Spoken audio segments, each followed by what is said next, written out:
বিয়ে হয়ে গেলেই নাকি বাবা মা পর হয়ে যায়, মেয়েটাও পর হয়ে যায়।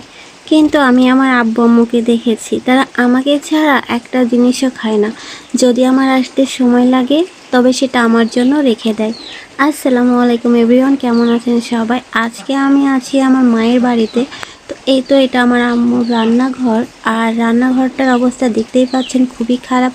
আমার আম্মু একা মানুষ করতে পারে না, তো আমি এখানে একটু পরিষ্কার করে নিচ্ছিলাম। আজকে একটু রান্না করব সেই জন্য।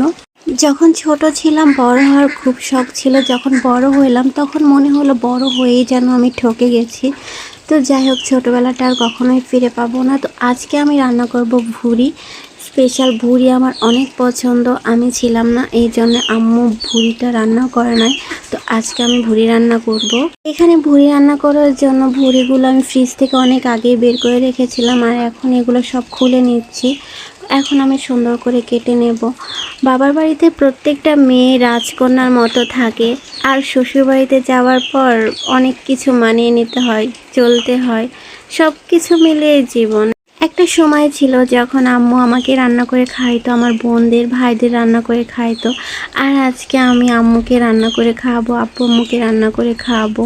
ভুঁড়িটা সবসময় আমি হাতে মেখেই রান্না করি, কেন জানি ভুঁড়ি হোক বা খাসির মাংস বা গরুর গোশত যেটাই হোক না কেন, সেটাই আমার হাতে মেখে রান্না করতেই বেশি ভালো লাগে। আর হাতে মাখানো রান্নাটার মধ্যে একটা জাদু জাদু কাজ করে, এটা অনেক বেশি মজা লাগে খেতে। তো আমি সবগুলো দিয়ে দিলাম, দিয়ে দেওয়ার পরে এখানে আমি ভালোভাবে হাতে মেখে নিচ্ছি। মাখানো হয়ে গেলে এখানে আমি আমার পরিমাণ মতো পানিটা দিয়ে দিলাম, কারণ ভুঁড়িটা আগের থেকেই সেদ্ধ করে রাখা ছিল। ভুঁড়িটা কে কীভাবে রান্না করে সেটা আমি জানি না, বাট এখানে আমি একটা টিপস দিয়ে রাখি।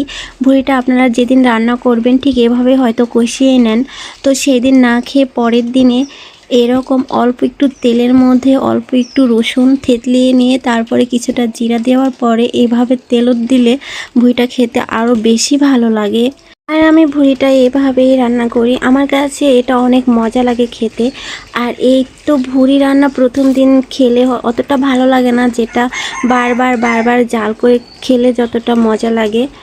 তো এই তো আমার ভুঁড়ি রান্নাটা প্রায় হয়ে গেছে। আশা করছি প্রতিদিনের ভিডিওটার মতো এই ভিডিওটিও আপনাদের কাছে অনেক ভালো লাগবে। আর বিয়ের পরে একটা মেয়ে যদি তার বাবা মাকে একটু রান্না করে খাওয়াতে পারে, আমার কাছে মনে হয় সেটাই অনেক সৌভাগ্যের।